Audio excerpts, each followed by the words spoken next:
There are rich teams and there are poor teams. Then there's 50 feet of crap. And then there's us. That is the current state of the Oakland A's, or at least that's how they operate and have been operating for years now. Now, I know you clicked on this video for Juan Soto and the Nationals, and that's exactly what this video is about, but the Oakland A's cheap ways of doing things relates to the whole situation, and you'll soon see why. Paul Blackburn, starting pitcher for the Oakland A's, has had a really good year so far. The A's as a team have been awful, but Blackburn has been one of the only bright spots, and his success on the mound earned him a spot on the American League All-Star team. What Major League teams do is typically send their player, or players, however many made the All-Star team, on a charter flight to the festivities. Obviously, these teams are worth billions of dollars, so what else would they do? Well, the Oakland A's are continuing their incredibly cheap ways, because they did not book a charter flight for Blackburn, but more so a regular commercial flight. Flying on a commercial flight isn't the craziest thing in the world, obviously, but when you are an all-star, you would think a team worth multi-billions of dollars would be able to send you on a more personal flight. Well, nope, not Oakland. That's $1, man. What?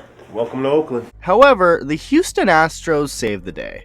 After hearing that fellow AL West player Blackburn would be taking a commercial flight to LA for the All-Star game, the Astros invited him onto their own charter flight and had him fly with them instead. Blackburn would go on to say that they made him feel very welcome and comfortable as they had some good conversations and laughs, with it overall being a good time.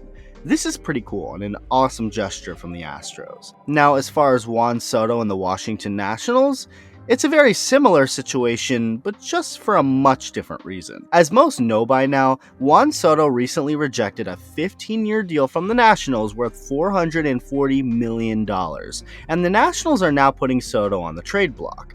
Now, whether he gets traded immediately this deadline or later this offseason or some other time is yet to be decided. But the Nationals feel that if Soto won't take $440 million to stay in DC, which would be the largest contract ever, he likely never will, so they feel like they have to trade him. Apparently, it isn't just business, though, because the Nationals are not very happy with Juan Soto right now. Scott Boras, Juan Soto's agent, recently told Sports Illustrated's Stephanie Apstein some interesting information. According to Boras, the Nationals did not charter a plane for Juan Soto to the All-Star game. Boras went on to say that Soto had to fly on a commercial flight and wait in an airport for 2 hours and not arrive to LA until 1:30 in the morning and then had to go compete in the home run derby. That was something Major League Baseball did not take care of and something that the Washington Nationals did not take care of. Boras couldn't apparently charter a flight for Soto himself due to a violation of rules governing agent behavior. Apstein also reported that a National spokesperson refused to comment. So the Oakland A's didn't get their only all-star, Paul Blackburn, a charter flight because they're cheap. The Nationals didn't get their only all-star and one of the game's biggest stars a charter flight because, well, they're not too happy with Soto right now after he turned down that money. At least that's what all the signs point to.